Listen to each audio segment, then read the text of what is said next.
Okay, now I'm back.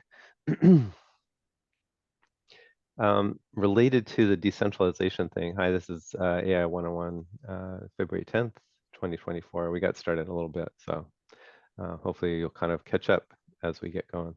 Um, uh, Decentralization. So then you want the size of company I like, company or project or whatever, nonprofit. It's kind of like, or maybe a different way to think about it. People get stuff done in groups of about 10 people, 4, 5, 10. By the time you getting 15 people, you need to split up into two groups to get stuff done. Um, so I like small groups, and then you want to have the small group kind of be able to self-govern itself. And so to do that, it's interesting kind of trying to describe this. There's a lot of stuff behind this. And I apologize for kind of going fast into this.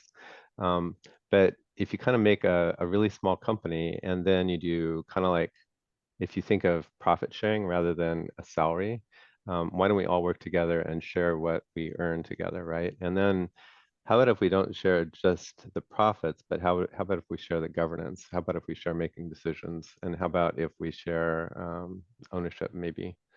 So this was like this project. Let me put this um, in chat.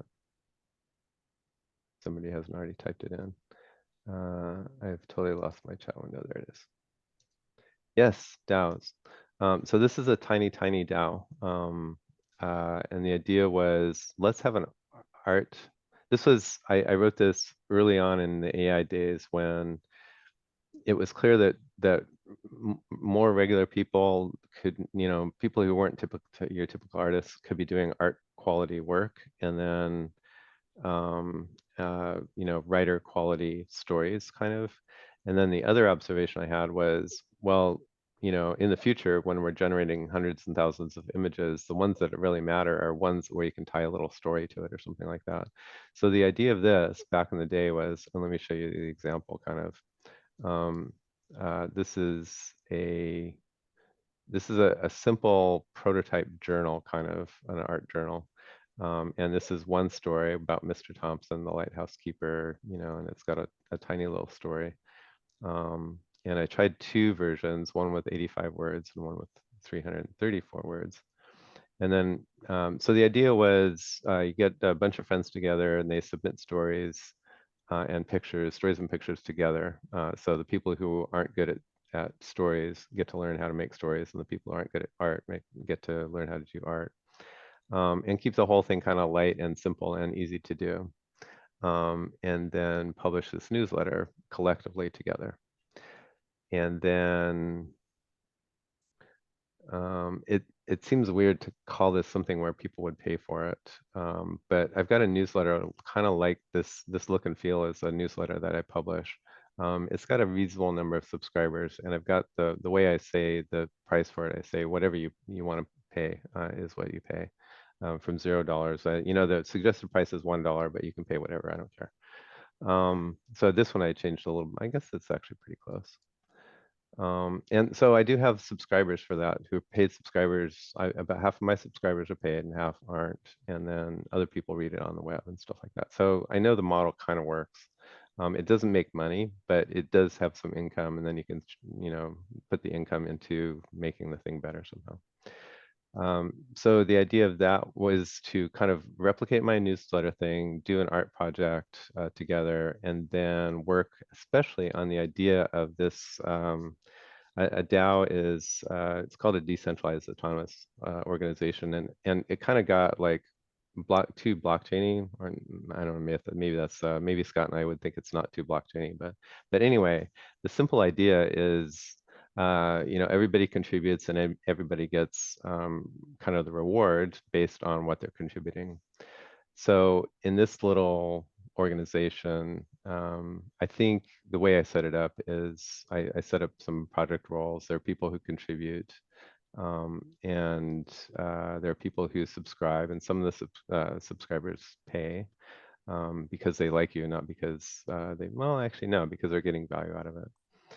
So and then the in-game currency for this, or the the exchange thing internally is stories. So a story takes you maybe half an hour to build. You go through a bunch of images and find images you like, and then write up a little story that goes along with the image. Um, and so then this, I think this here kind of says how it works.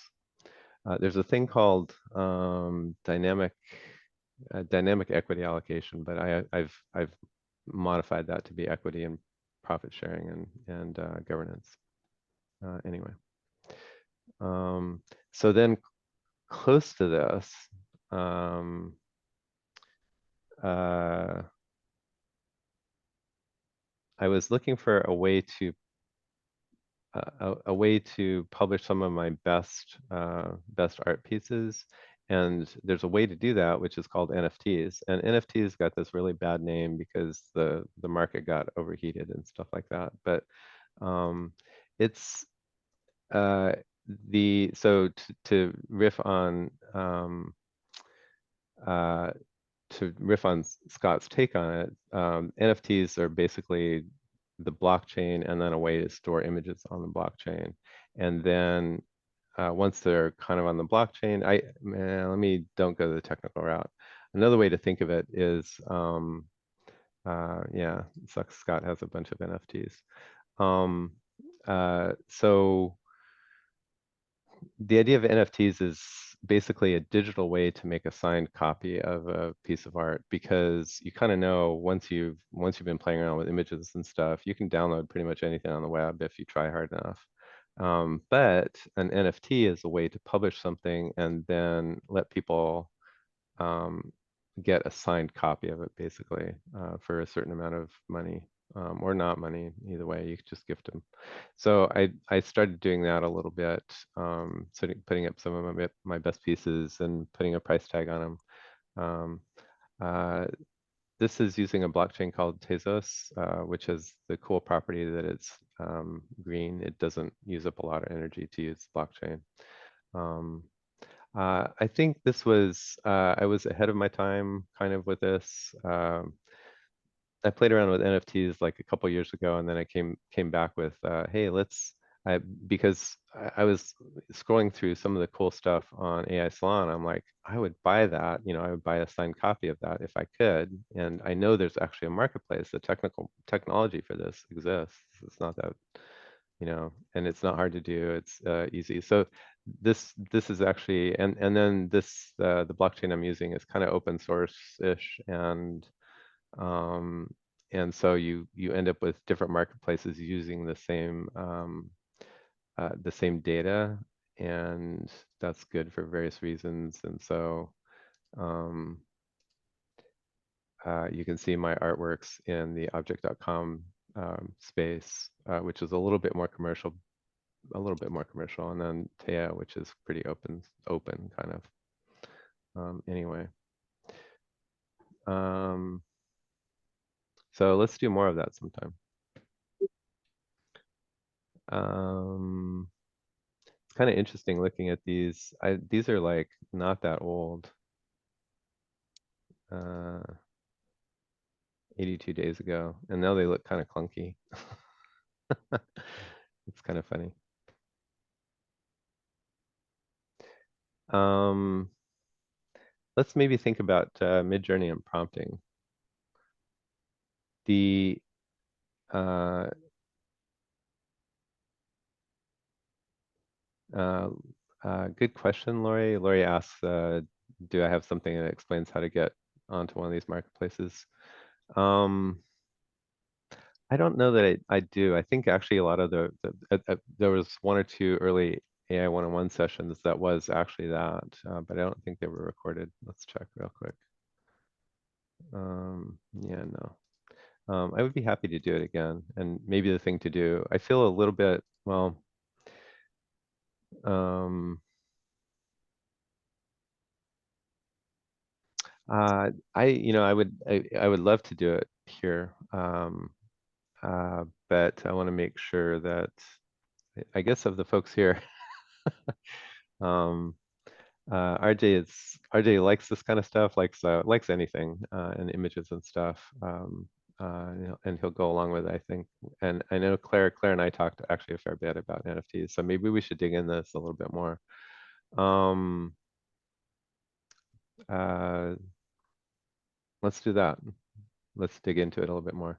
Another thing that I kind of ran into was when I started doing NFT stuff. Let's look real quick. Salon.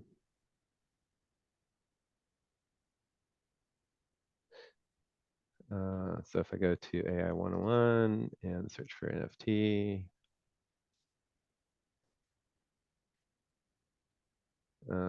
so there you go.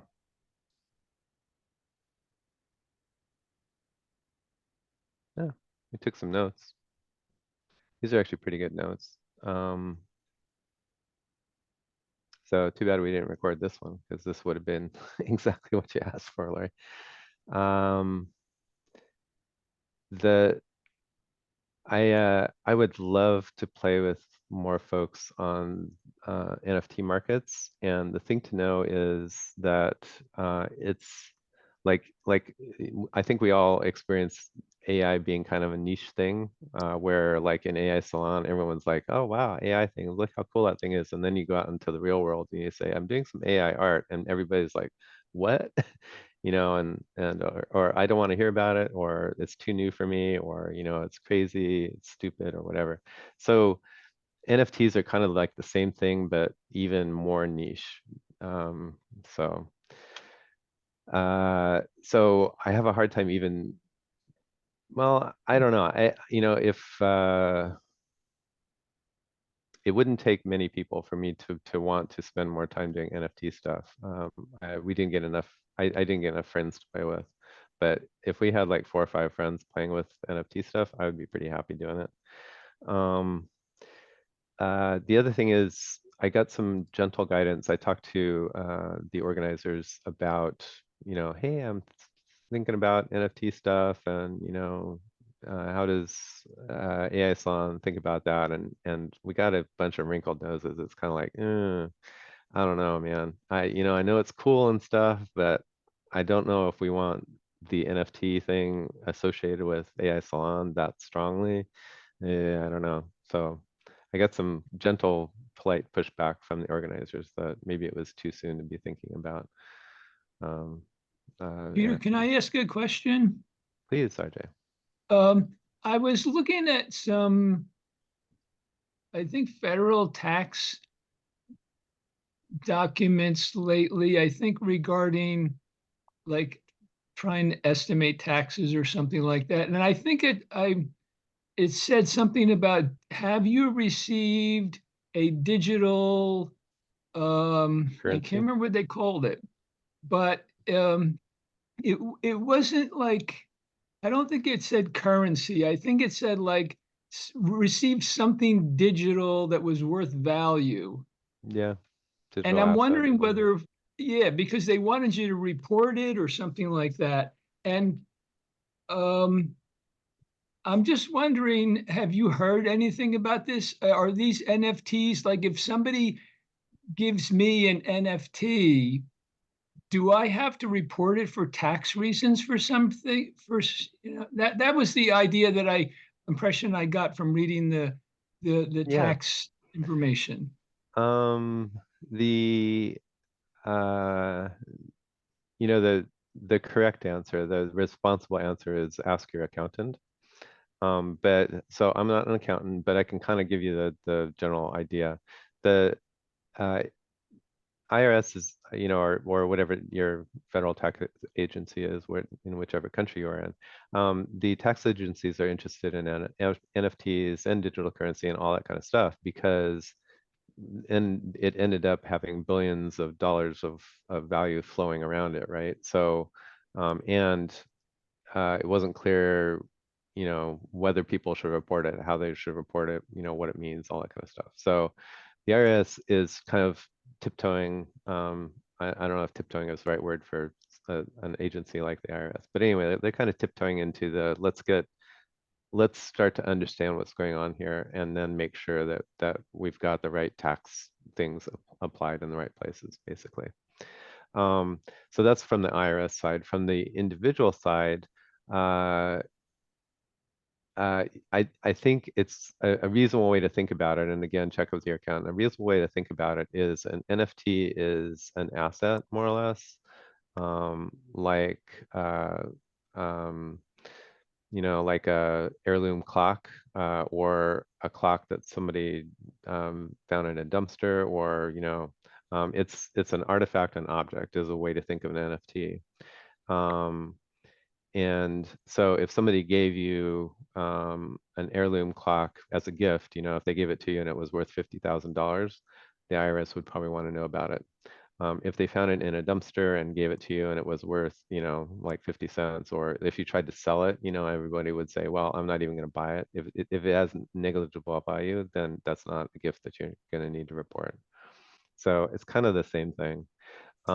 Similar thing with digital currency, right? Just because you make money in Bitcoin or Tezos or whatever, um, the IRS, like some people say, well, it's not dollars, so I don't think I have to report it to the government. It's like, yeah, that's not the way it works. If it's income, however it's denominated, the IRS wants to know about it. So theoretically, if I sold any of these for, I don't know what, I'm guessing a Tezos is worth probably, I don't know, 50 cents on 50 cents, one Tezo. Let's try it. Coin market cap or something like that. Um,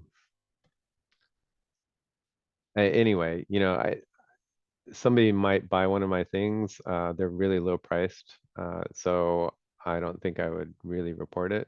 Um, Even though, I mean, if I made, it's a reporting thing, right? If I make $100 off my NFTs, which I'm not going to this year, I'm not going to report it because it's under some threshold. If I make $100,000 from NFTs, then I'm going to report it.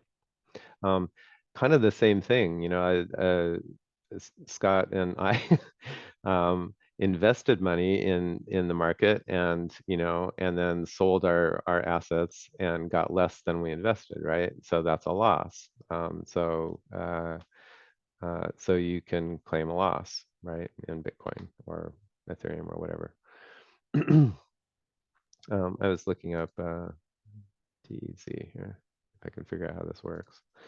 Uh, Okay, well, I think that sort of answered my question, and I'll try to find the link that I yeah, hadn't found recently. I think I was like trying to estimate my tax withholdings or something. I can't remember yeah, how I ran into it, and it just sort of surprised me, and so that made me think of the NFTs. So anyway, I yeah. have to drop now because I co-host another call that somebody else runs at the top of the hour. So I have to be ready for joining that. But thanks very much, and I'll catch up with the rest on the video. Thank you. Sounds good, RJ. Take care. Have a good call. You too. Thanks, everybody. Bye. It's kind of interesting. Tezos is right at about $1, so that's an interesting, cool exchange rate. Back when I was playing with it more recently, it was 60 cents, and of course before that it was up high and high and low, the way cryptocurrency goes. Um,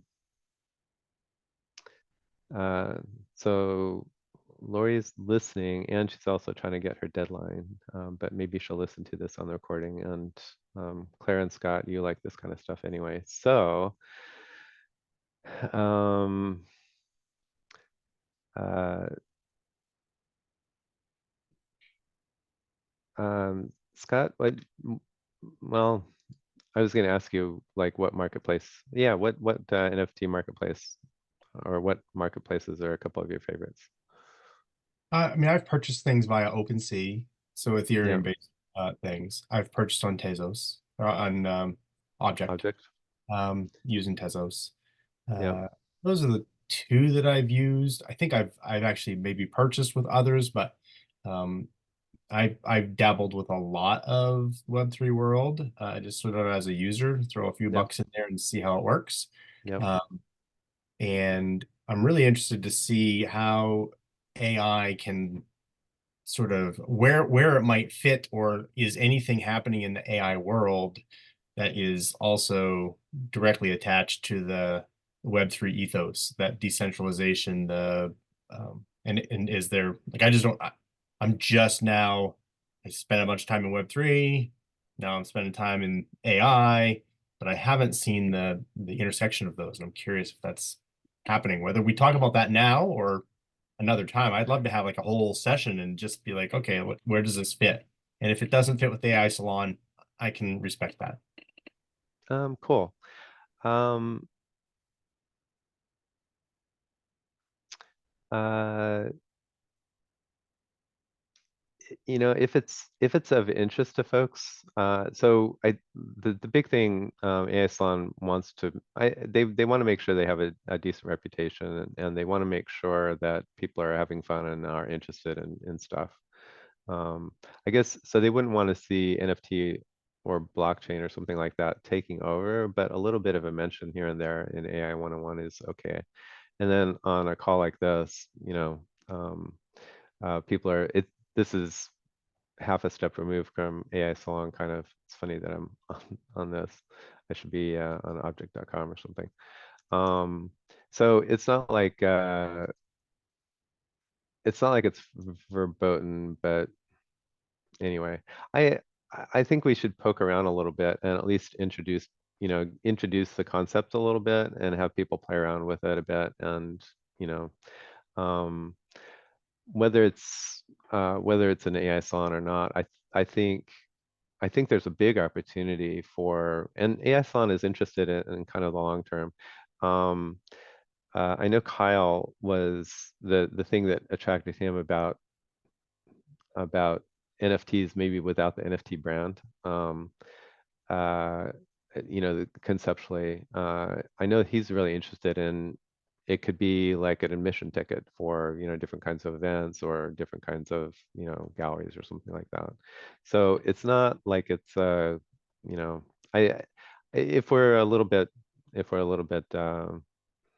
respectful and cautious with it, I think it's fine to kind of dig through it. Um, so to your question, Scott, it's been since November that I've looked around. I haven't really noticed any crossover between AI and blockchain stuff or AI and NFT stuff even.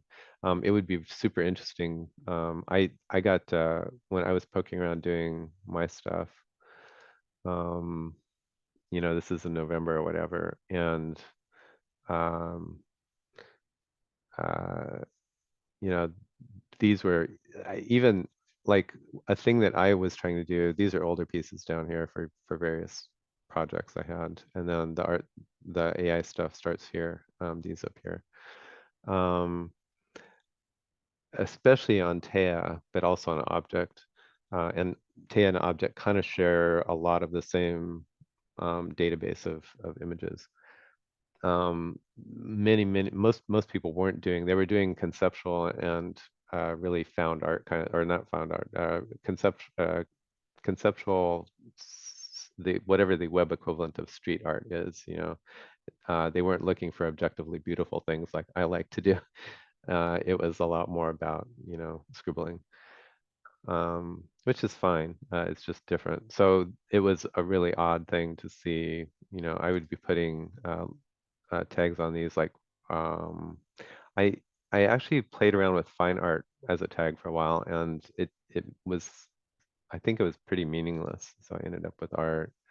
Um, so this is still, this is the level of art on Taya. Interesting, but not what you would expect coming out of, um, you know, um, Hypnotoad. Yay, Hypnotoad. Um, so back then, November, whatever. Scott, you and I can do some homework and get a little bit further along, and maybe a place to kind of start is if there's any good questions or thoughts about this. I can rehydrate this and put this on the website. Um, uh, the I poked around, it would have been nice if Rarible or OpenSea. um, I ended up deciding that Object was kind of the Goldilocks thing. It was kind of not too big and scary and full of, weird collectibles. And it was also had some callbacks to the early the early marketplace Tezos stuff. Um, so um, so if it would be super fun to have a few of us go over and say, hey, let's put some art on. Let's level up what art is on Object or Tea or both.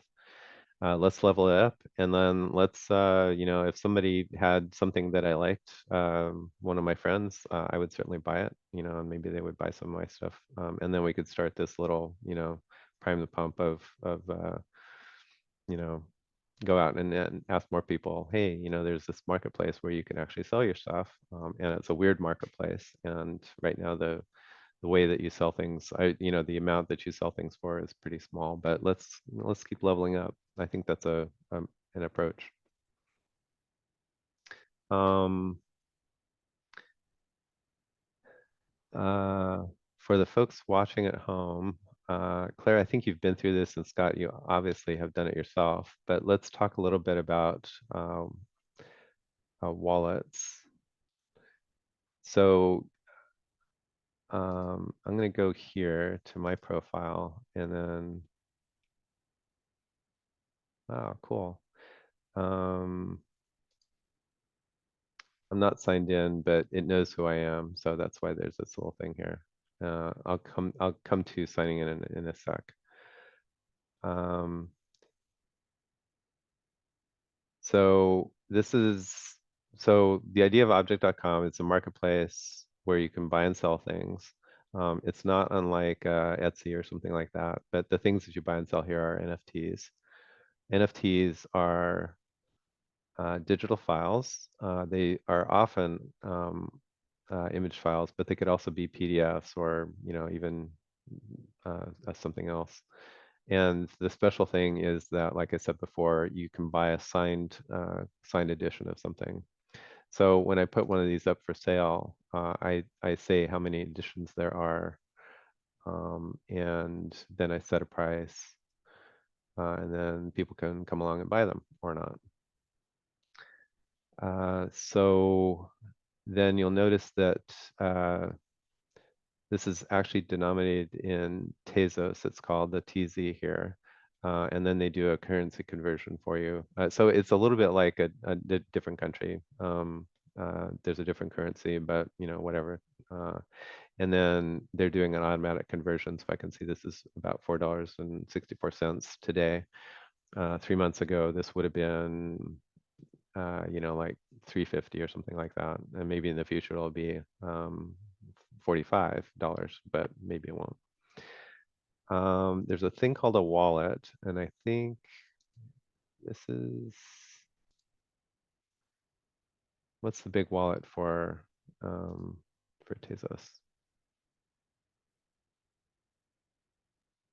Temple, Which one? Temple wallet. Not me. No. All right. I mean, it's a good guess, but I'm probably the Tezos wallet I have is older. I Is it Kukai or let me see.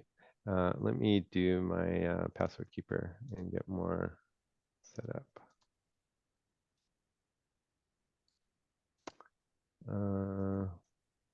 Yeah, Kukai.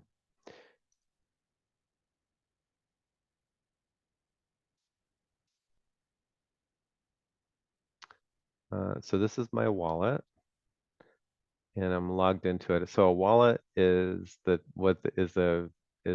kind of blockchainish name for a bank account, maybe, is a way to think about it. It's a little bit like a bank account, and it's a little bit like, hey, Ivan, we're talking about NFTs and crypto a little bit because you can buy and sell AI art on NFT marketplaces. Um,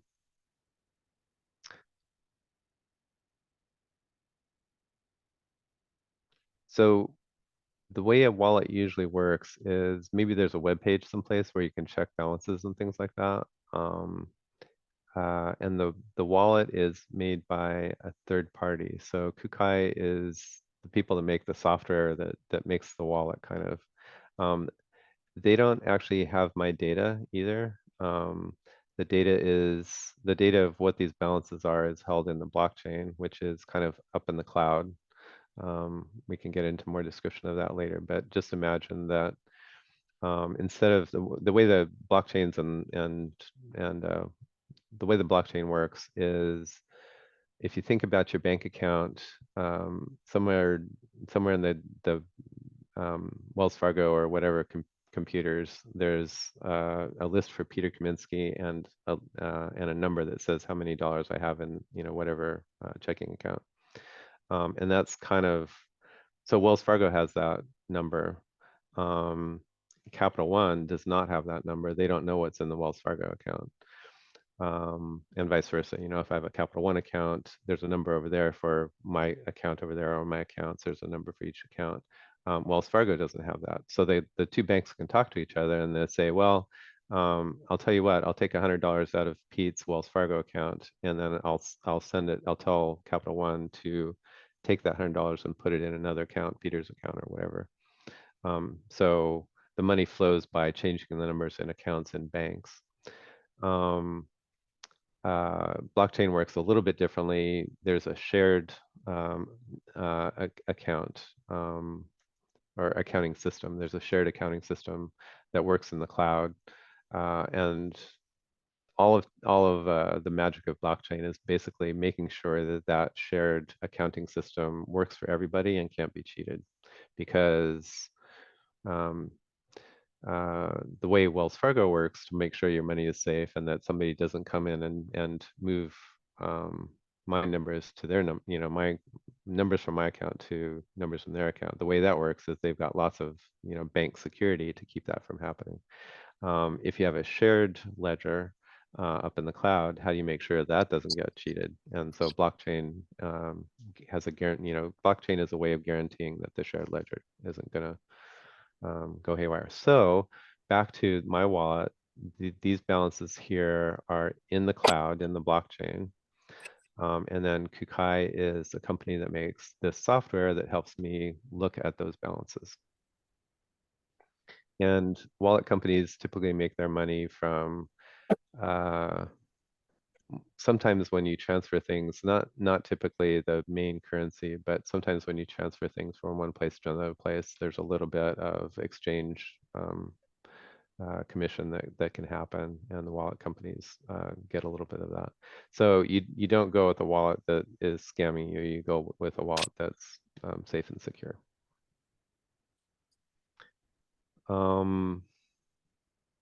So then you've got a web page like this, and then there's also, you'll see this little K here. No wonder. That's why nothing was happening when this is Kepler, which is something else.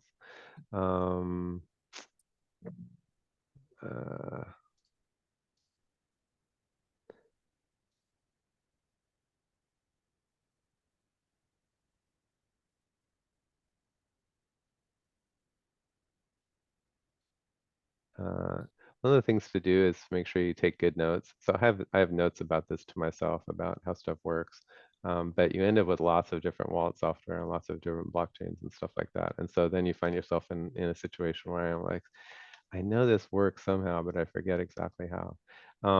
So now that was long enough for me to remember that some wallets pop up, some wallets, and this is why I keep getting this K. If I go to object and depending on the wallet, some of them will pop up over the same web page, and some of them go in another web page. And so I'm logged into this wallet, and so then if I want to do something over here, like sign in, uh, object here sent a message to the blockchain cloud thing, and it said, hey, this guy says that he's Pete and he wants to sign in to object. Is that okay? And so then I have the opportunity to like put my password in my wallet, not an object. So then it will know that, um, I'm going to verify that it's okay for me to log in over here. And I'm using a password keeper. And there you go.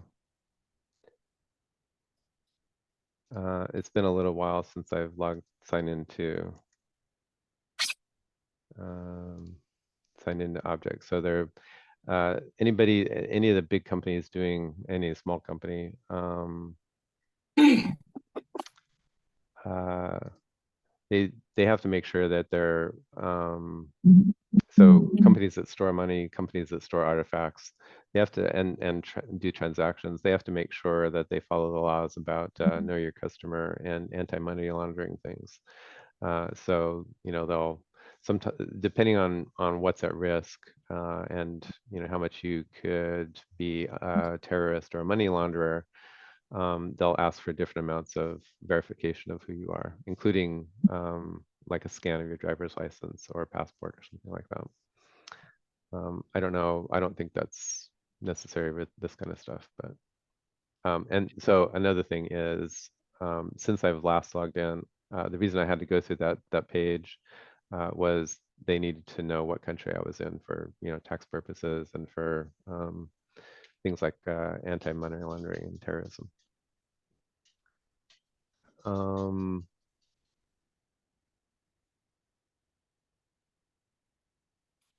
I feel like I did a good job of covering some of the some of the complexity, like scary complexity that's involved in this, and I didn't do a good job of like a walkthrough of like here's how to set up a um, uh, mostly because I'm not prepped to do it, I guess.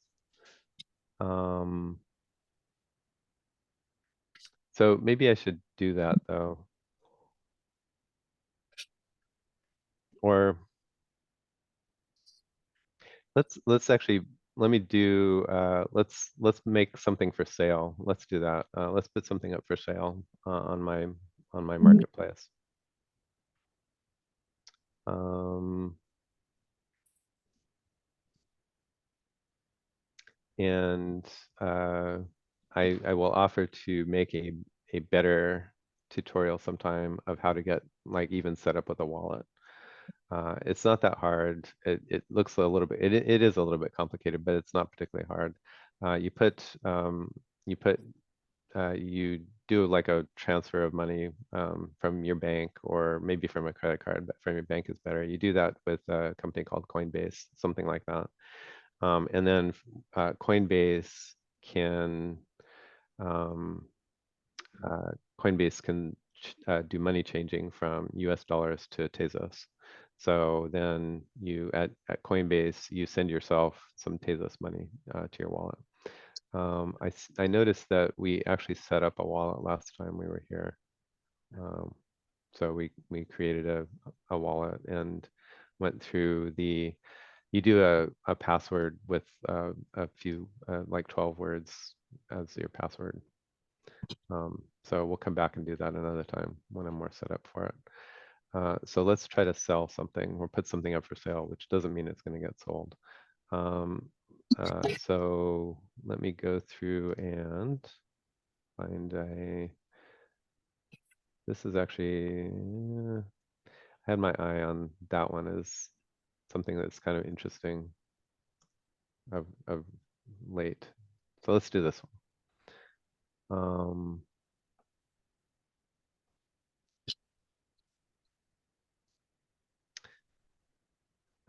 Okay, so if I go to, so now I have two choices. There's a complication here I'm trying not to talk about, but um, for historical reasons, I actually like to put things for sale here on Tea, and then people can buy them on Object. Object is more popular. Tea is more gritty. But I think most people wouldn't want to put things for sale on, well, maybe they would, I don't know. Let's maybe do it here because I'm a little bit more familiar with this. And then, I don't know. Um, so, While you're doing that, can I ask a yep, quick question? Because I'm not familiar please. with AI. Does it automatically link up with object? Is it just the basically the host of what you're putting up there? And object will just see that, and it's just a separate place for a person to buy a piece of AI art that you created. Um, Thanks for that focusing question, Scott, and that will help me talk through the thing that I'm trying not to talk about, which makes me slow down and makes it just bad for everybody. So I can answer that concrete question pretty well, and then my kind of like tiptoeing between the two things and not making anybody happy is gonna make hopefully it'll make more sense or something. Um, the reason I like Taya will require a little bit of history. So I'll get to your question, but in a little bit of a roundabout way. Um, so one of the really early NFT marketplaces was called this thing here. It's Latin. My Latin pronunciation sucks, but this is something like hic et nunc. Um, and this means something like now and something.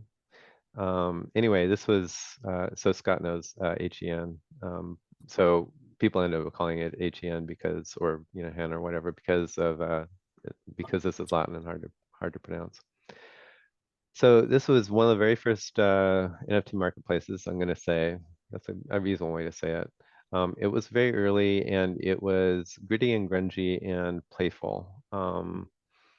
And and the and the code was open source and things like that. So there were a lot of good things about it. And a bunch of us had a blast for like 9 months playing on making little dumb little images, often GIFs or things like that, and then posting them on HEN. And HEN for me has the quality of being pretty solidly built, really clunky looking, but solidly built, and it worked well, and it was simple, and you could, since it was open source, you could participate in the governance of it and making decisions about it. Unlike some of the bigger things like OpenSea or Rarible, which are big companies, big funded companies that um, want to participate in NFTs, but also want to make a lot of money doing it. So it was the opposite. It was didn't want to make money, just wanted to have fun. So, So it survived. well, so the funny thing is, it lasted for 9 months or something like that, and then there was some like really, really big hullabaloo. I'm not sure anybody really understood what happened, but the founder got really upset and walked away, stormed away. Um, and then in a regular startup, like if you think of that as a startup, and in a regular startup, the founder like pulls the plug on the server and walks away, everything collapses and all the stuff that people put there is gone forever. Um, so because it was open source and because all the data is in the blockchain, not on some server, it took a few days, but people just tilted up the same infrastructure, and it looked pretty much the same. And they had to go through some stuff with the founder who didn't really want to be involved at all anymore. But um, they changed the name a little bit. They changed some of the things that were bugging people, little bugs and stuff like that, and they kept it going. So um, after a while, that ended up with the name Taya. Um, and so because of that history, I kind of go all the way back to that community, and then Taya has still got that feel. It's still gritty and self-governed. They spent a lot of time. There's some folks who stitched together, the DAO stuff, the governance stuff. Um, so Taya is back, as good as ever, kind of, and continuing to operate. And I feel like I can participate in its governance if I want to, and and it's cute and fun and stuff. So that's HEN and Taya. If you go scroll back long enough, I guess I don't have any HEN stuff. But anyway, so now conceptually, object.com is wanted to be somewhere a little bit more commercial than Taya and HEN, but less so than OpenSea and Rarible. And so they they took kind of the spirit. They wanted to kind of uh, they wanted it to be a better marketplace, more commercial, but not in a bad way necessarily. So they used the same kind of code, and that, I guess they used compatible code. They wrote their own front end code, which is why their website looks differently. They wrote their own front end code. They used the same back end or compatible code. And the thing that they ended up innovating was they added a thing called collections. And I'm not even going to get into it because it's a little bit complicated. But anyway, the idea is they thought it would be cool if you could have separate like collections or galleries or something like that. And so they added support for that in their software. And I think they did that in a reasonable way to make it fairly, backwards compatible with Taya. So the way it ends up working is there's an HEN collection. Am I not signed in? Oh, there we go. There's an HEN collection, it's called, or no, actually, collection that you can view as an object thing. And then they have other collections. So I like to put stuff for sale still back in the old HEN marketplace, basically. Collection marketplace is their idea, object's idea of it's more like a collection, a gallery for an individual artist. The idea was you could have one artist could have a bunch of different, here's my fine art, here's my graffiti, here's my AI stuff, whatever. So if you go to other people,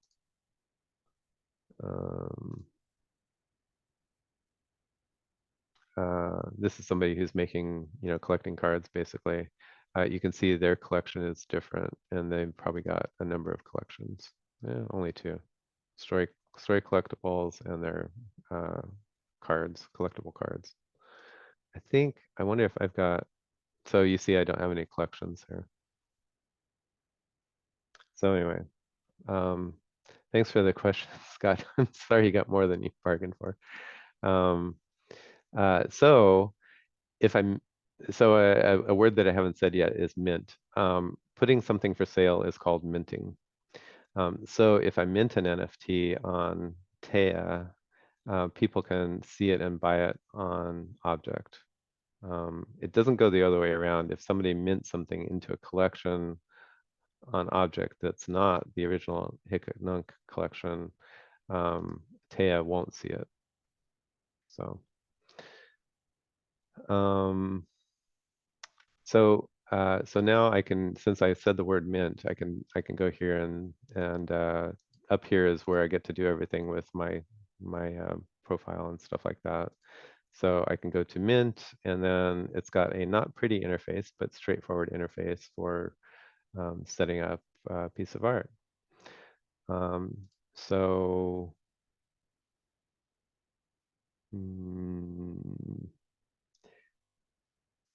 So the interesting pieces here for me, this one, I like this one because it's a nice, I like paintings, I guess. This one was nice. This one is pretty nice. This one is nice, but it's a photo. So this one, let's do this. So, this thing, by the way, is an image viewer I really love on the Mac. It's called Phoenix Slides. It's free and it works really well. So it helps me look through lots of images. And then I popped it up in Finder here so I can get a better look at it. Better look at the file name. So since we're doing this with on a tight wire, I'm going to cheat a little bit. Maybe not too much, actually. This is kind of the way things work nowadays. You can imagine I need a title and a description and some tags. I could think of a title, but I'm pretty sure ChatGPT is going to be able to think of a better title. I'm going to do a quick check here and make this sort to the top of this. This part is optional and just me using my computer. You don't need to do this. You don't need to do this command line thing that I just did. If I did that right, I don't think I did. Let's try that again.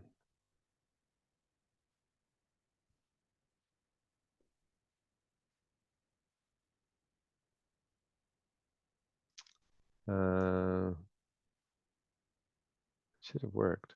Let me do something else.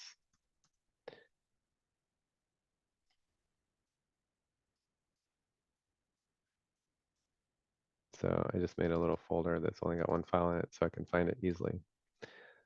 Okay, so now let's ask ChatGPT. I guess I'm uploading here.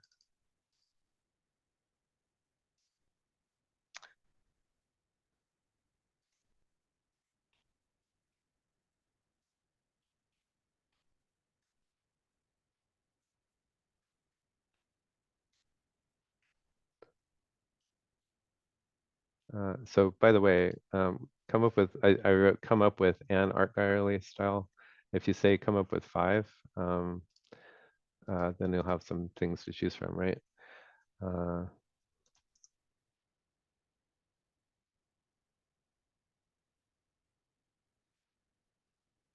I don't know that this is the best kind of prompt for this. If I were to be doing this a little bit more slowly, I think I would, because what happens is you get kind of like overly, I don't know, generic titles.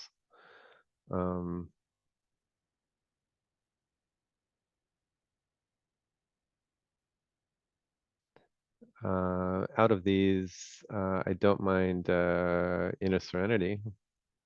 I could just go with that. So let's use that as a title. I ended up just, yeah, go ahead. Out of curiosity, have you asked the AI to create a title specifically for what you're doing, which was, I think, in Taya, or maybe it was an object. I'm just curious how much I haven't played with this intersection very much, but I'm curious how much it knows about these particular marketplaces and whether it would curate or work very specifically to create titles for individual ones. I know that it wouldn't be. I know that wouldn't be great at Taya. I don't think it's going to know much about Taya. I think it would actually know about object.com. A thing, kind of a little bit of marketing strategy and a little bit of exhibition strategy and stuff like that is each artist or each gallery owner kind of ends up wanting probably titles that are different from other ones. So I don't know that there's going to be. Let's ask. Uh,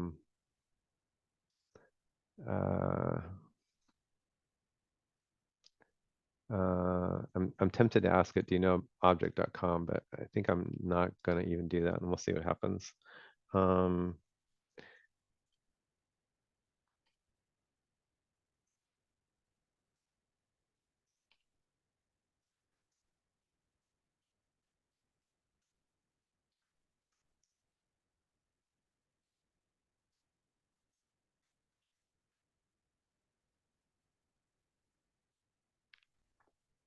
So I am. This is actually, well, yeah. So this actually is super helpful, right? The headers on here is probably the the most interesting part of it.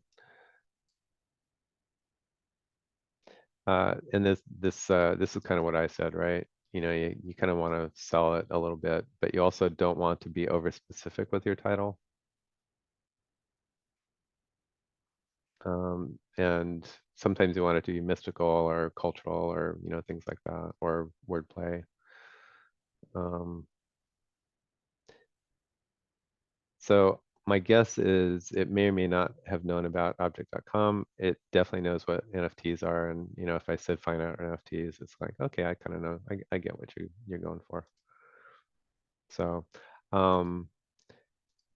uh,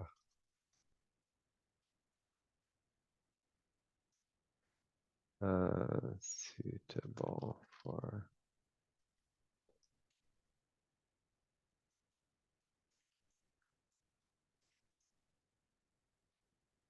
so having learned, you know,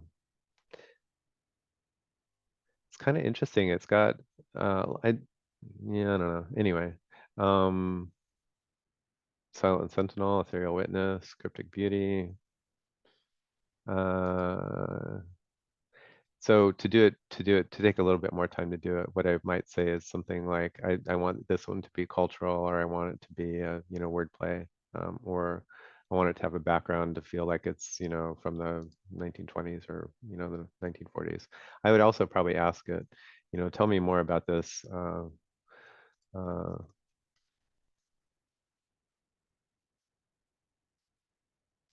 there's an interesting thing here where I could say, tell me more about this image or tell me more about this artwork. And if I say artwork, then it's putting it in the frame of mind that I'm thinking of it as just an art piece um, rather than just an image.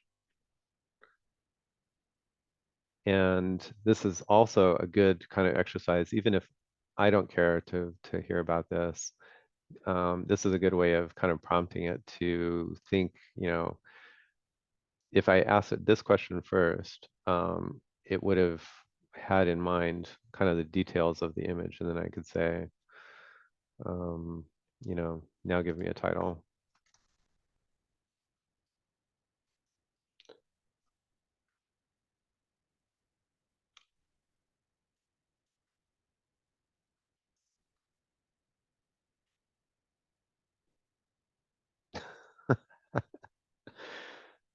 See, I made the mistake. I should have said 5 there.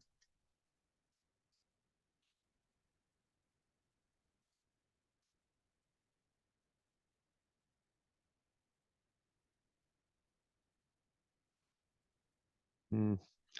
Um, what did I like? Inner Serenity. I think that was the one. Oh, the other thing is, so Library of the Tree, Time is Sometimes Overwhelming, Alien Horizons, Still Life on Windowsill. This one, Golden slash I thought I was pretty clever with that. It's probably dumb, but whatever.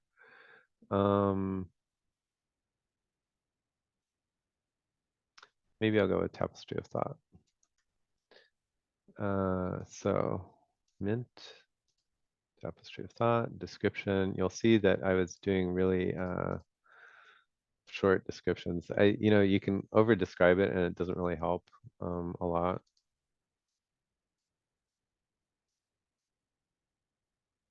A thing that I did kind of end up doing was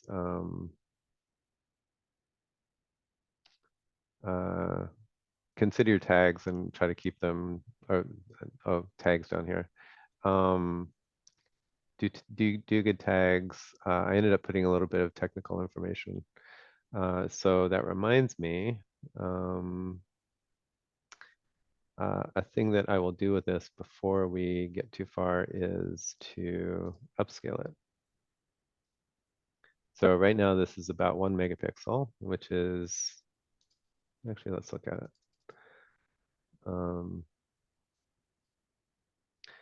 Which is great as long as you don't blow it up. So if you wanted to print this, you'd be kind of sad because it would start looking like this if you walked up close to it and it was printed on a wall or something like that.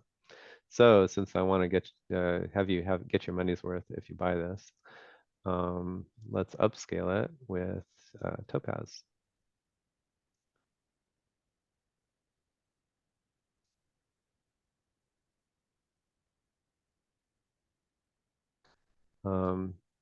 Topaz is, there's different ways you can upscale things. You can, it's pretty easy to find decent upscaling that goes up to like 2x, maybe 4x. Topaz does amazing upscaling to 6x.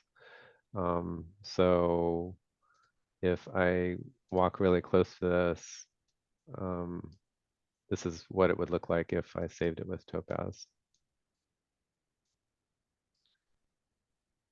So And the things to note here are that it it doesn't look overly AI processed, and it's kind of sharp where it needs to be sharp and blurry where it needs to be blurry. It will have preserved, like, it'll figure out that this is hair and make little strands of hair and stuff like that. Um, so now this will be about 36 megapixels.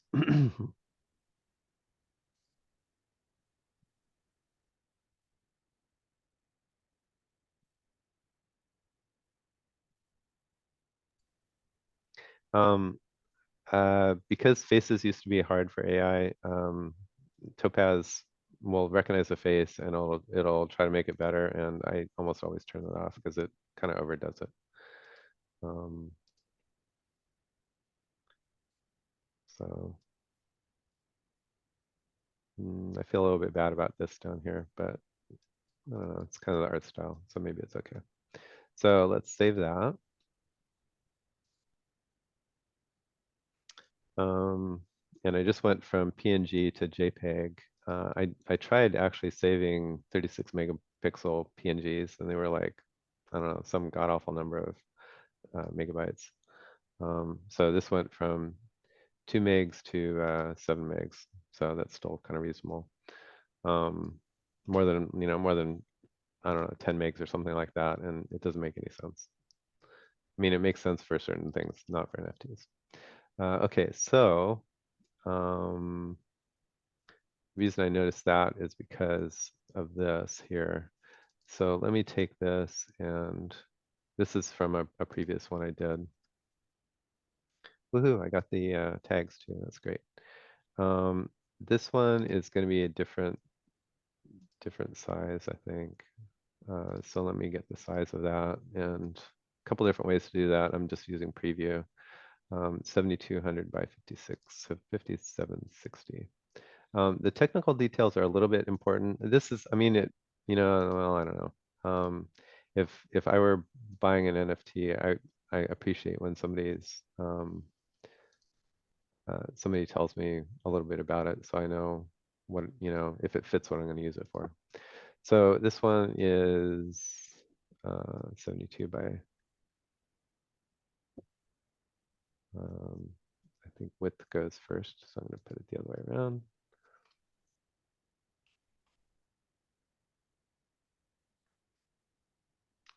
Midjourney, Topaz. I forget if I think I'm not going to put the upscaler.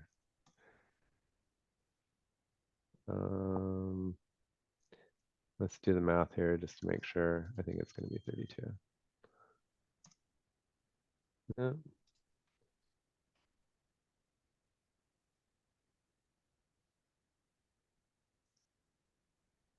39.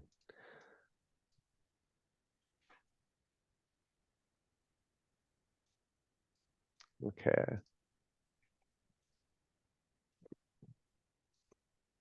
I'm kind of stumbling through this. It's not because it's hard to do, it's because I'm not set up to do it. If I were kind of more set up, this would be a little bit more organized. So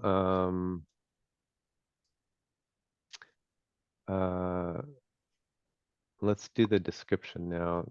If we look at my descriptions, they were pretty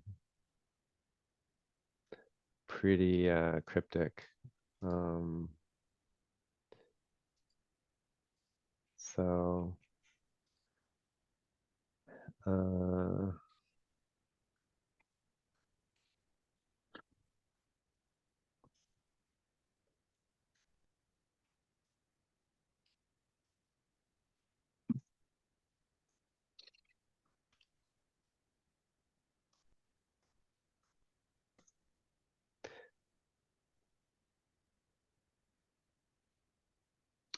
and in real life, I spend a lot more time with this kind of stuff. Um,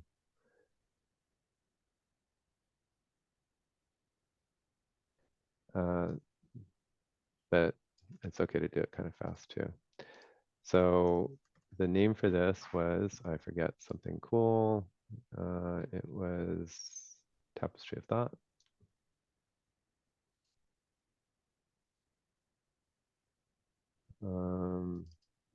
Introspective, mixture.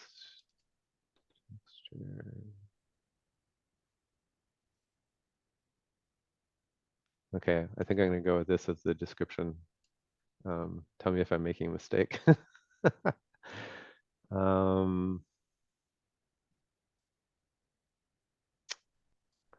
Okay, Tapestry of Thought, awesome. Journey, I'll put V6 here.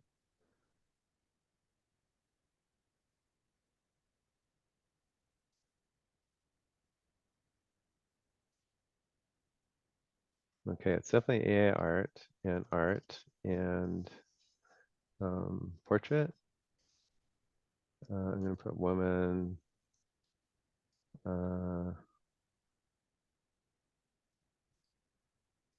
clasped hands.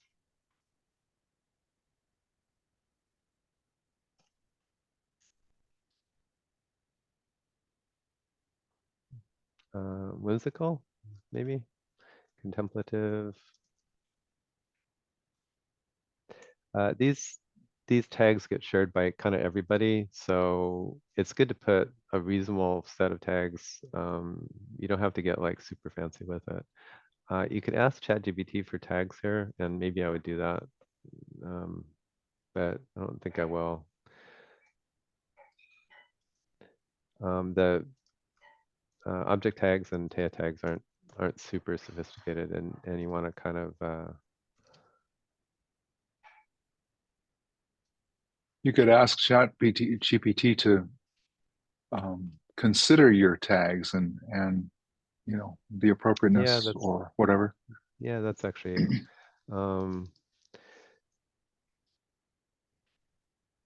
thanks. That's a great suggestion.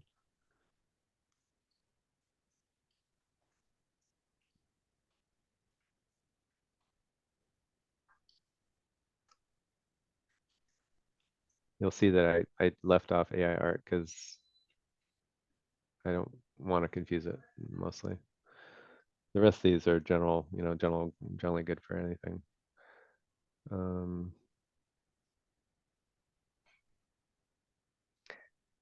I'll go with warm colors. That's a good one.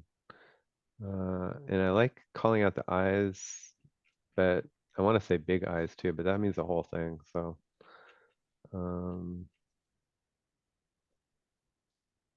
maybe I'll just put eyes actually.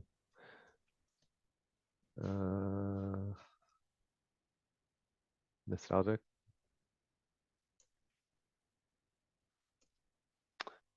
Cool. Okay, so that's the tags. Additions is how many of these I want to mint. I could say one, and there's actually a market for I forget what they're called, single editions. I can make it 5,000 because I think this is going to be so popular. I want 5,000 people to be able to buy it. I'm going to say 3. Royalties, because these are sold with a ledger in the background, it actually knows the ledger will end up remembering the cloud ledger will remember who sold it originally and then who bought it and so on and so forth. So the original HEN was set up so you could have royalties. You could say, as the original artist, every time this gets sold down the chain, I want to make a certain amount of royalties out of it. And I'm going to just put it at 10. Does it cost to, like, the number of editions that you're creating? Does it cost for each one of those? Each edition is an individual piece, and I would get royalties for every one that was sold. Okay. Okay. In most of my life, I actually do CC BY for stuff. For AI art, I've been doing nothing, which is all rights reserved. We could talk about that at length, but I think that's a reasonable thing to do. And then I have to actually upload something too. Somehow I got my it's not NSFW, it's not seizure warning. There are definitely seizure warning kinds of things that people post to Taya, flashing GIFs. for better or for worse. What do those mean? Seizure warning. If you if you're photosensitive, like if you have epilepsy or something like that, maybe you see that in a movie where there's going to be lots of flashing, Oh, okay, and so okay, it'll cause some people to have a seizure. gotcha. Uh, they're definitely like just there's one artist who I kind of like actually, but he or she makes things that just flash between two different things, and it's like super super whatever.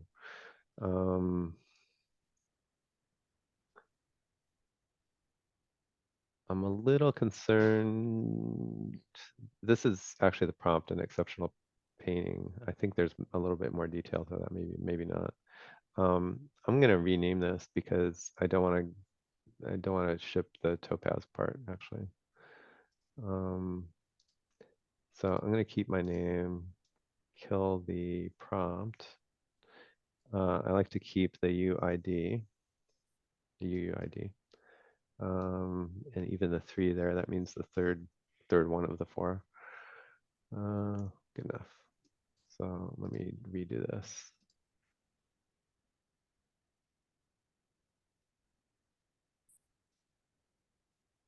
Okay, so now I'm previewing it. And then before, like, I don't have to do this in this order, but before I click mint, I'm going to find my wallet because just like Object did,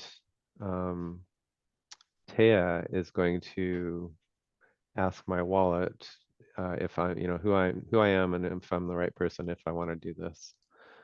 So I hope I didn't screw anything up. You all were watching me and made sure I didn't screw anything up. So thanks. I could always delete it if I need to. Deleting on a blockchain is actually kind of impossible. So what you do is you kind of scribble over it. And for art, what you do is, so now I'll need my password again, my wallet password. For NFTs, what you do is it's called burning them. You actually you send it without asking for payment. You send it to a burn address, a place, a black hole, a place where it can't ever come back from.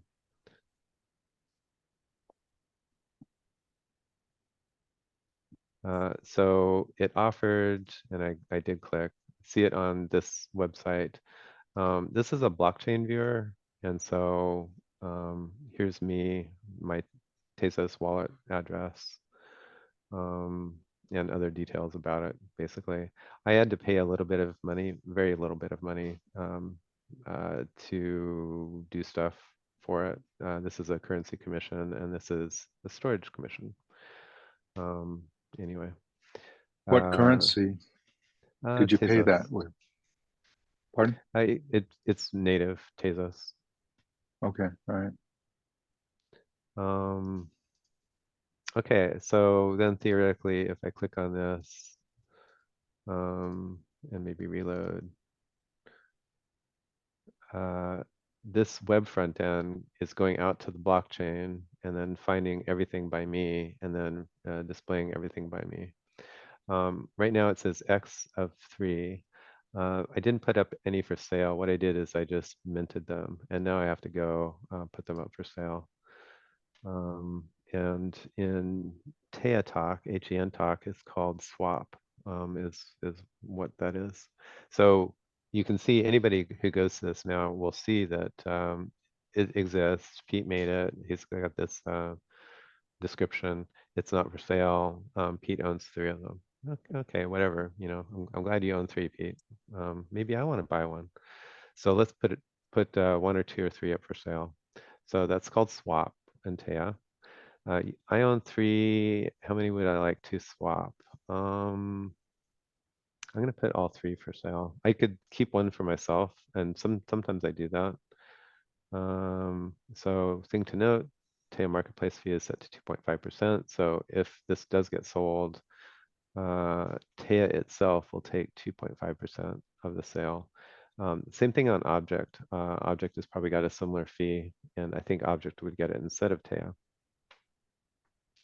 So I want to sell 3. I'm going to set the price to, should I price it really low? Maybe somebody will buy it. Should I price it a little bit higher?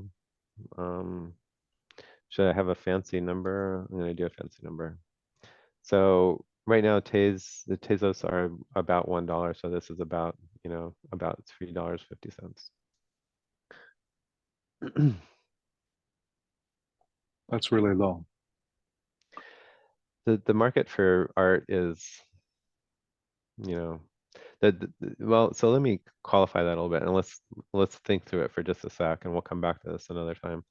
But oh, so it's waiting for me to tell my wallet that it's okay. That's why I like to make sure that I've got my wallet set up and I'm ready to do the password and stuff when I do an operation on the blockchain, because it's like, okay, I'm waiting for you. What's going on? Closing this dialog has no effect on the transaction. I think I'll just close it. So now it went, my wallet kind of gets a notification of that. And if I go here,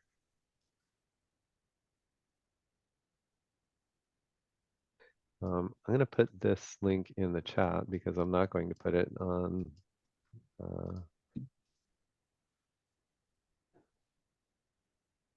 So there you go. Now it's for sale. And now, if my promise to ourselves worked out, it will also be on sale in Object. There you go. So the easier place to buy it, by the way, is Object.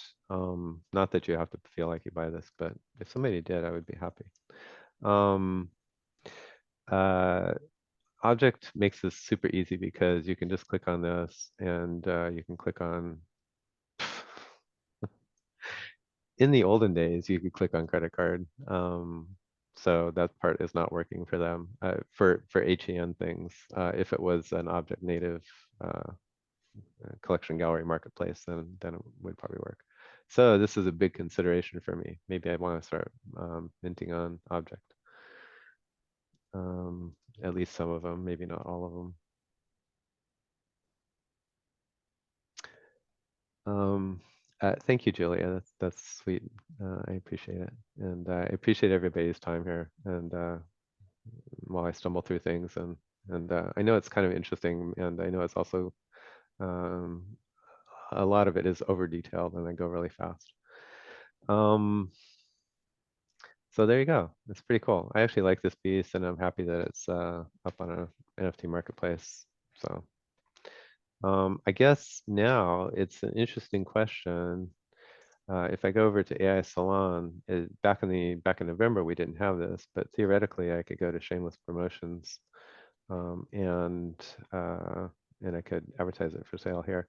By the way, another thing to definitely do, whether or not I do it here, is to go to our old friend Discord. Sorry, this is the wrong thing. Go to our old friend Discord, and you'll see that there's an object.com server and also a Tea server. I've got too many servers, so I have a hard time telling which ones. Oh, right there. Yeah, I put them towards the top because they're important to me. I won't do it live here, but later today I will go. These servers, you can ask questions and get in discussions about stuff, which is really cool. And I think there's some cool like events. The Taya has a cool thing where they do like holiday events, fundraisers for good causes. So you'll see open call, no shill. So shilling is what they call the shameless promotion. So they try hard not to, well, they tell you, I mean, it's out of bounds to post something for sale, except for way down here someplace. Tezos no shell. Here's the shell. So under the header of art, you can post your art for sale. One of one is, so if you mint one-on-one, you can post it here and in Shell. If it's, I'll just post it to Shell. So this is where you can say, everybody buy my stuff, and probably nobody will. I would also post it to my Twitter, and if I had an Instagram, I'd post it to Instagram, things like that. So actually, this person is posting their Twitter listing for it. So that's maybe a good strategy, because then people will maybe click over to their Twitter and follow them at least, even if they're not going to buy this one. Object has the same thing. Share your art. I think open edition is the one that I would put it for here. Curations is like you have a whole bunch of curated things. I think maybe of other people's stuff, I'm not sure. And they have the one-on-one. They have drops and collections for like collectible cards kind of stuff. So there you go. This is probably a good time for me to wrap. I would love to do more of this NFT stuff and blockchain stuff. We can do a little bit of some AI sessions on it, I think. Maybe I'll even set up one for next week, and we'll label it such.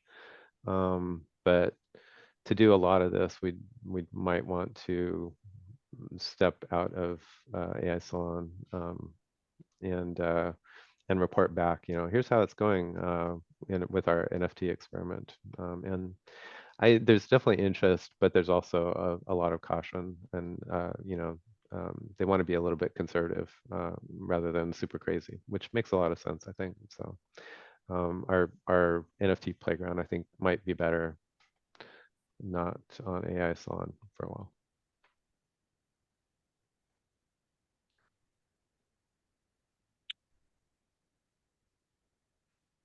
Fascinating.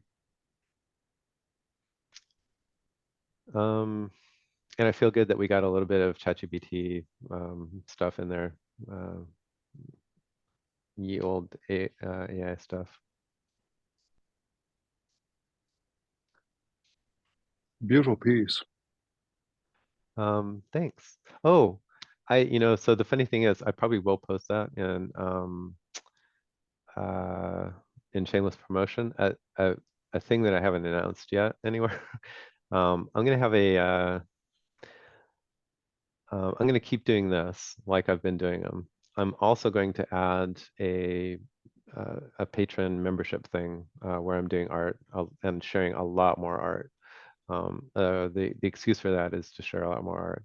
I'm going to have it's going to be paid $2, $5, $10 a month tiers, and I think for people who are in AI Salon, they're getting enough AI art. They probably don't need to subscribe much to my thing, but that's not true of everybody in the world.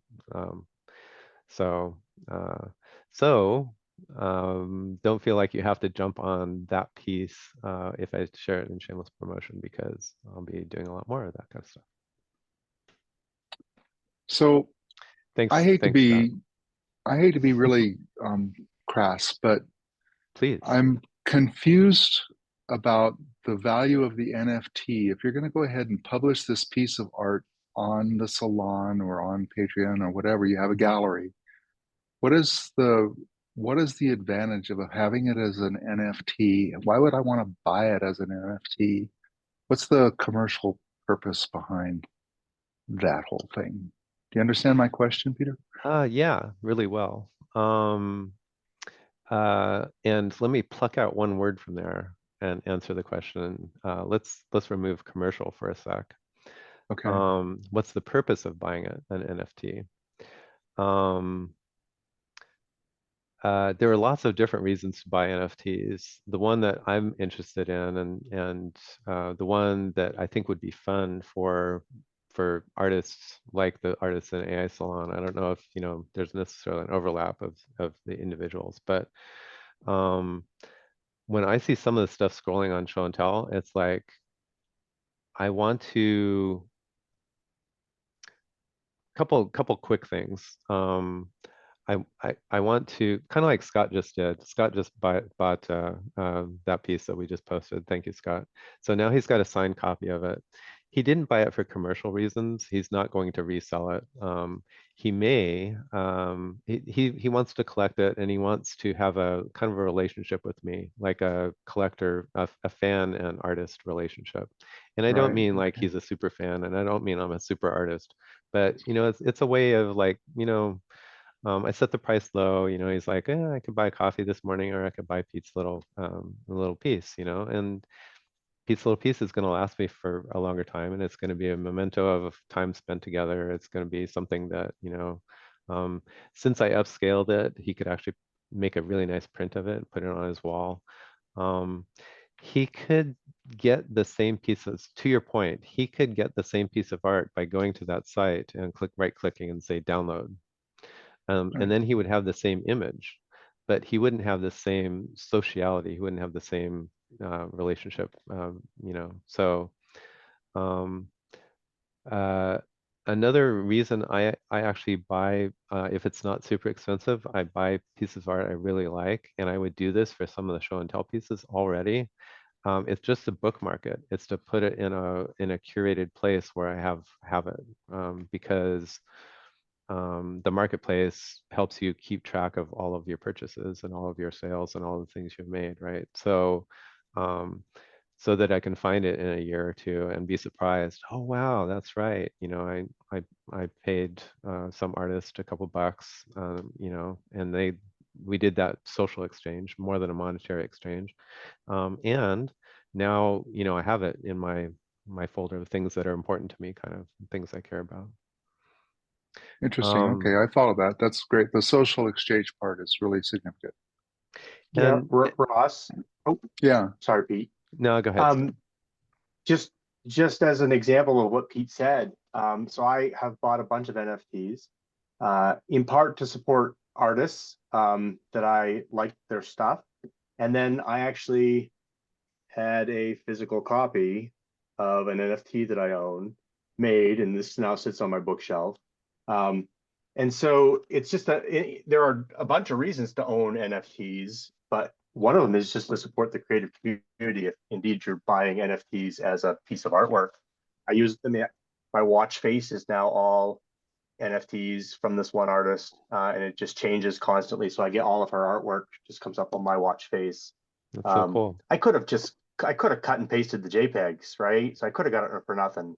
But there are other reasons, structural reasons to own some Well, and NFTs. that's kind of my point is like, I mean, uh, we're grown ups now, but, I don't know anybody that hasn't, pirated software, for example.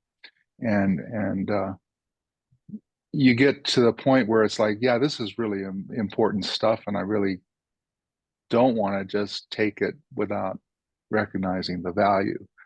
And this is a gorgeous piece of art. And yeah, I could download that and print it and have it on my wall.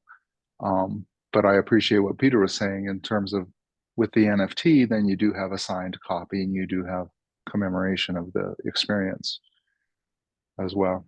So yeah, I, you know, I've got my sister is a fine artist. She's been painting oils for decades, and she's got an online gallery, and she's able to put up a lot of her pieces. And I don't know if she watermarks those or what, but they're available to anybody who goes to her website.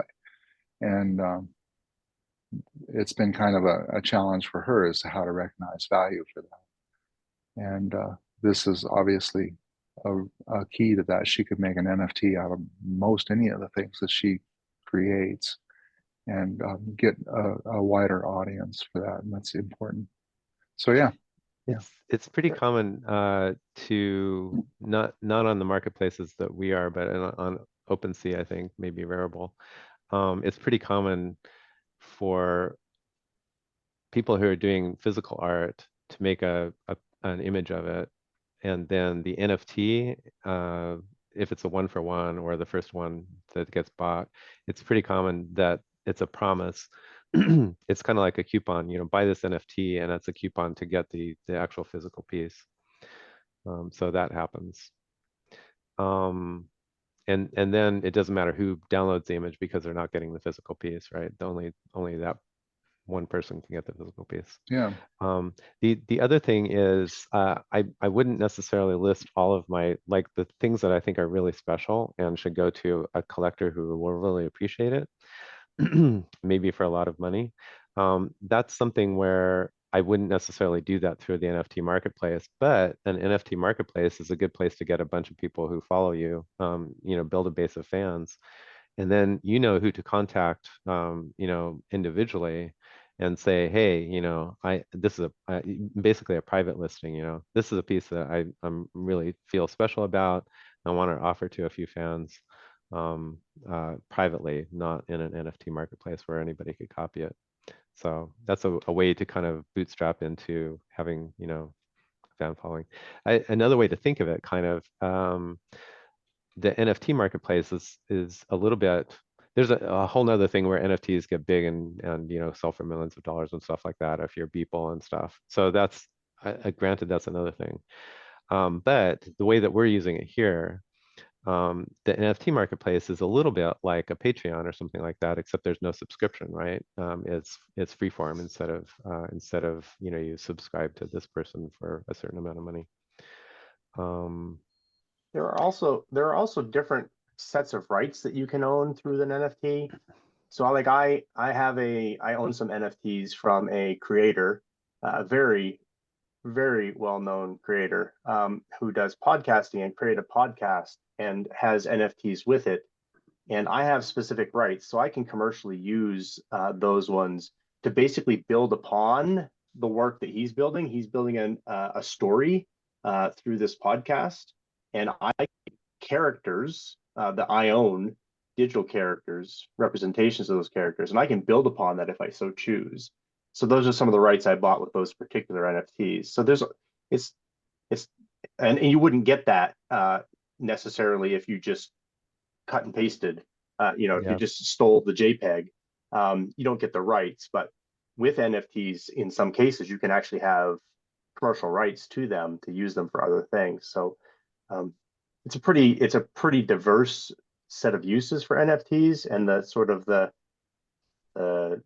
supporting artists is only one of them. Yep. It's a shame that the NFT marketplace ran away and got so heated and so crazy, because then it got a really bad naming, and that kind of did a crash. The basic technology is really useful for lots of things.